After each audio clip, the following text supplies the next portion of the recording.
Hello guys, നമുക്കിന്ന് കുറച്ച് ഞണ്ട് കിട്ടിയിട്ടുണ്ട്. അപ്പോൾ അതൊന്ന് റോസ്റ്റ് ചെയ്തെടുക്കാം.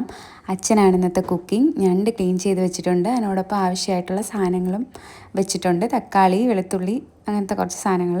ആദ്യം നമ്മൾ കടായി ചൂടാക്കി അതിനകത്തേക്ക് എണ്ണ ഒഴിക്കണം.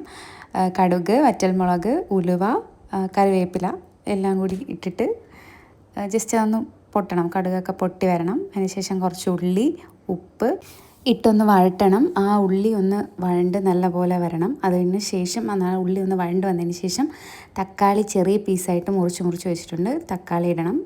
എന്നിട്ട് കുറച്ച് നേരം അടച്ച് വെച്ചൊന്ന് വേവിക്കണം. അതിന് ശേഷം നമ്മൾ തുറന്നതിന് ശേഷം ഞണ്ടിടുകയാണ്.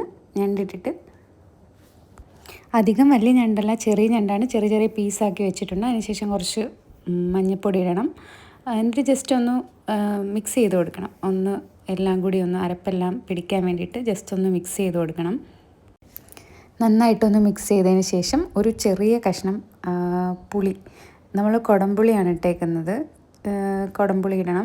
അടുത്തതായിട്ട് മസാലക്കൂട്ടാണ്. മുളക് പൊടി, മല്ലിപ്പൊടി, മഞ്ഞൾപ്പൊടിയും കൂടി മിക്സിയിലിട്ട് വെള്ളം ഒഴിച്ച് ക്രഷ് ചെയ്ത് അതും കൂടി ഒഴിക്കാം. അതിനുശേഷം കുറച്ച് കുരുമുളക് പൊടി, പിന്നെ മുളക്, പച്ചമുളകായാലും മതി. കാന്താരി ഉണ്ടെങ്കിൽ അതായിരിക്കും കുറച്ചുകൂടി നല്ലത്. ഞങ്ങൾ കാന്താരി മുളകാണ് എടുത്തത്. പിന്നെ കറിവേപ്പിലയും ചേർത്ത് നന്നായിട്ട് ഇളക്കിയിട്ട്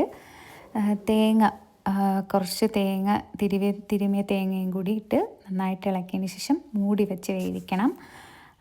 കുറച്ചൊരു 10 മിനിറ്റൊക്കെ മൂടി വെച്ച് വേവിക്കാം. ഞണ്ട് റോസ്റ്റ് റെഡി ആയിട്ടുണ്ട്. നല്ലൊരു മണം വരും. നമുക്ക് ടേസ്റ്റ് ചെയ്ത് നോക്കാം എങ്ങനെയുണ്ടെന്ന്.